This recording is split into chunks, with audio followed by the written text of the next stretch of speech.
মৰমৰ ছাত্ৰ ছাত্ৰীসকল গুড মৰ্নিং। তোমালোক নিশ্চয় ভালে আছা। মই গম পাইছোঁ তোমালোক ভালে আছা, কাৰণ মোৰ লগত এইকেইদিন ধাৰাবাহিকভাৱে সহযোগ কৰি আছা। মই যিবিলাক কাম দিছোঁ সেই কামখিনি তোমালোকে ভালকৈ কৰি আছা। তাৰ কাৰণে তোমালোকক মই সকলোটিকে ধন্যবাদ জ্ঞাপন কৰিছোঁ, আৰু লগতে তোমালোকৰ মাৰা দেউতাকো ধন্যবাদ জ্ঞাপন কৰিছোঁ। আমাৰ লগত তোমালোকৰ মাৰা দেউতাও সহযোগিতা আগবঢ়াই আহিছে, যাৰ কাৰণে আমি তোমালোকক পাঠবিলাক আগুৱাই লৈ যাব পাৰিছোঁ। মৰমৰ ছাত্ৰ ছাত্ৰীসকল, আমি সমাজ বিজ্ঞানৰ আমাৰ দায়িত্ব আৰু কৰ্তব্য এই পাঠটো আমি এইকেইটা দিনত আলোচনা কৰি আছোঁ। এই পাঠটো ইতিমধ্যে দুই এটা আমি তোমালোকক কাম দিছোঁ আৰু তোমালোকে কৰিছা। আজি দুটামান কথা মই ভিডিঅ'ৰ যোগেদি আলোচনা কৰিবলৈ বিচাৰিছোঁ, যাতে তোমালোকৰ কথাবোৰ মুখস্থ নহয় বা মুখস্থ নকৰি কথাবিলাক মনত ৰাখিব পাৰা। আজি মই তোমালোকক আমাৰ কৰ্তব্যৰ সম্পৰ্কত আমাৰ কৰ্তব্য ভিতৰত আমি কোনকেইটা কৰ্তব্য পালন কৰিব লাগে তাৰে এটা ভাগ আমি আজি আলোচনা কৰিম।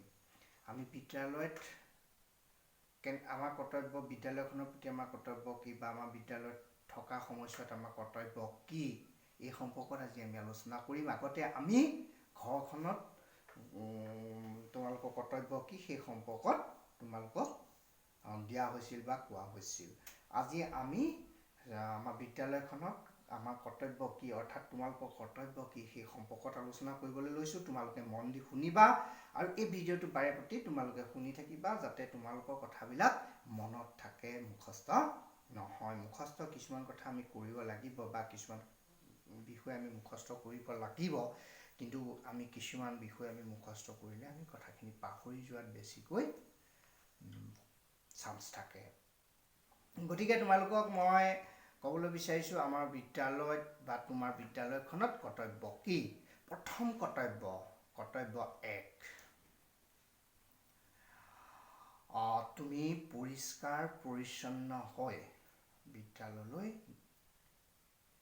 যথা সময়ত উপস্থিত থাকিব লাগিব। দেৰি কৰিব নালাগে আৰু সোনকালেও যাব নালাগে।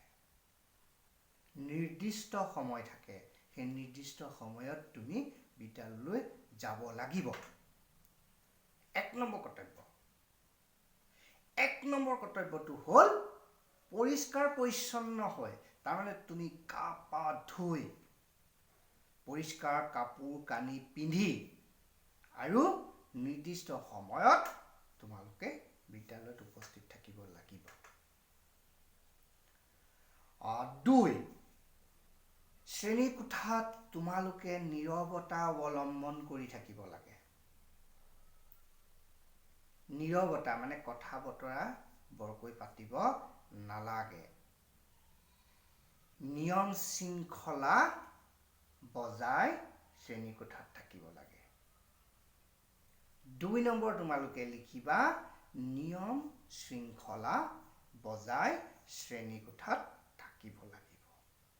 তোমালোকে এইকেইটা লিখি ল'বা। কিতাপত কি ধৰণে আছে সেইটো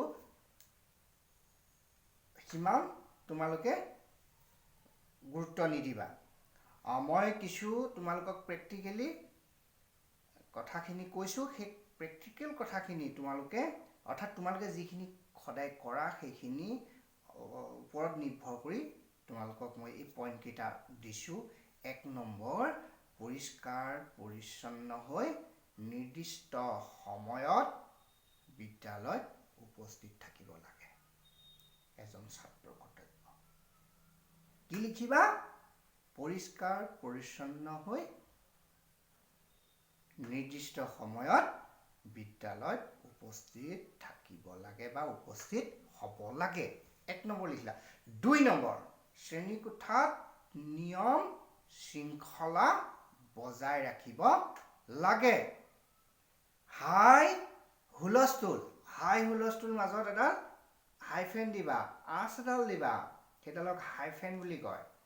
চুটিকৈ আঁচ এডাল দিবা। দুইটা শব্দৰ মাজত হাই হুলস্থুল, হাই কাজিয়া, এইবিলাক জুৰীয়া শব্দ, ইয়াৰ মাজত হাইফেন দিব লাগিব। শ্ৰেণী কোঠাত হাই হুলস্থুল কৰিব নালাগে।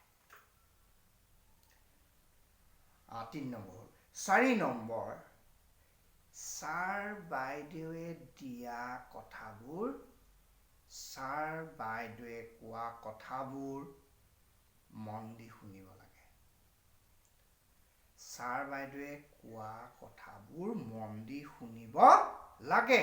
সেইখিনি তোমালোকে নিজে মনৰ পৰা ভাবি পেলাই লিখিবা যে ছাৰ বাইদেউৰ কথা আমি মন দি শুনিব লাগিব, হয়নে নহয়? আমি ছাৰ বাইদেউৰ কথাখিনি মন দি শুনিব লাগিব। এইটো 4 নম্বৰ কথা। 5 নম্বৰ কথা, শ্ৰেণী কোঠাটো পৰিষ্কাৰকৈ ৰাখিব লাগে। শ্ৰেণী কোঠাটো পৰিষ্কাৰকৈ ৰাখিব লাগে। 6, বিদ্যালয় চৌহদত যিকোনো বস্তু, লেতেৰা হোৱা বস্তু, যিকোনো লেতেৰা হোৱা বস্তু য'তে ত'তে পেলাব নালাগে। আমি ডাষ্টবিন ব্যৱহাৰ কৰিব লাগে। অৰ্থাৎ তোমালোকে বিদ্যালয় চৌহদখন পৰিষ্কাৰকৈ ৰাখিব লাগে, জাবৰ জোথৰ য'তে ত'তে পেলাব নালাগে। ডাষ্টবিন ব্যৱহাৰ কৰিব লাগে। 6 নম্বৰ। 7 নম্বৰ,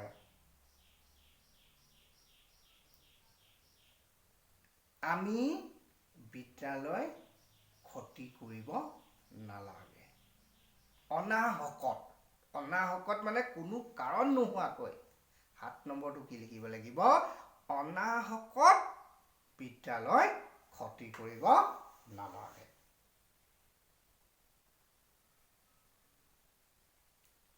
কি ক'লো? পৰিষ্কাৰ পৰিচ্ছন্ন হৈ নিৰ্দিষ্ট সময়ত স্কুললৈ যাব লাগে। শ্ৰেণী কোঠাত হাই হুলস্থুল কৰিব নালাগে।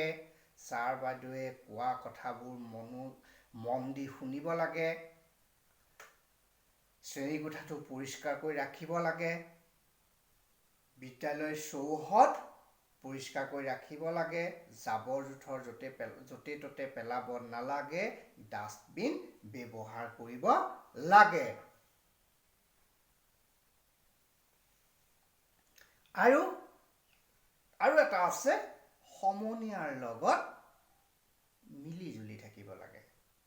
সমনীয়াৰ লগত মিলি জুলি থাকিব লাগে। ছাৰ বাইদেউৰ কথাবোৰ মন দি শুনিব লাগে। যদি বুজি পোৱা নাই সেইখিনি ছাৰ বাইদেউৰ লগত পুনঃ বাৰে বাৰে সুধি আলোচনা কৰি কথাখিনি বুজিবলৈ যত্ন কৰিব লাগে। এইখিনি কথা তোমালোকক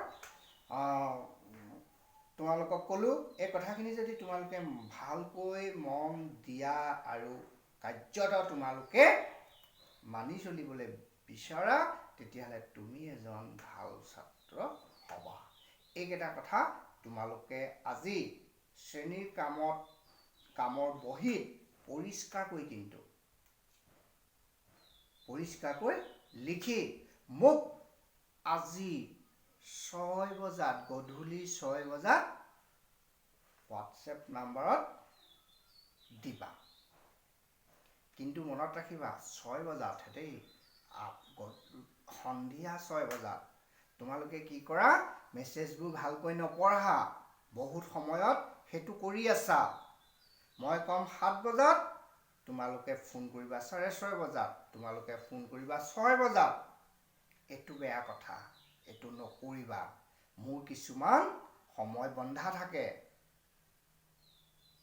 সেইকাৰণে মই যেতিয়াই তেতিয়াই তোমালোকক লগত সহযোগিতা কৰিব নোৱাৰোঁ বা তোমালোকৰ লগত কথা বতৰা পাতিব নোৱাৰোঁ।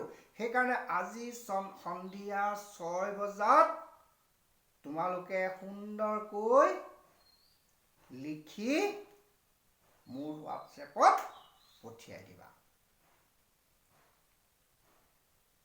আৰু এই কথাকেইটা তোমালোকে বাৰে প্ৰতি শুনি থাকিবা, তেতিয়া মুখস্থ কৰিব নালাগে। আজিলৈ ইমানতে ৰাখিছোঁ।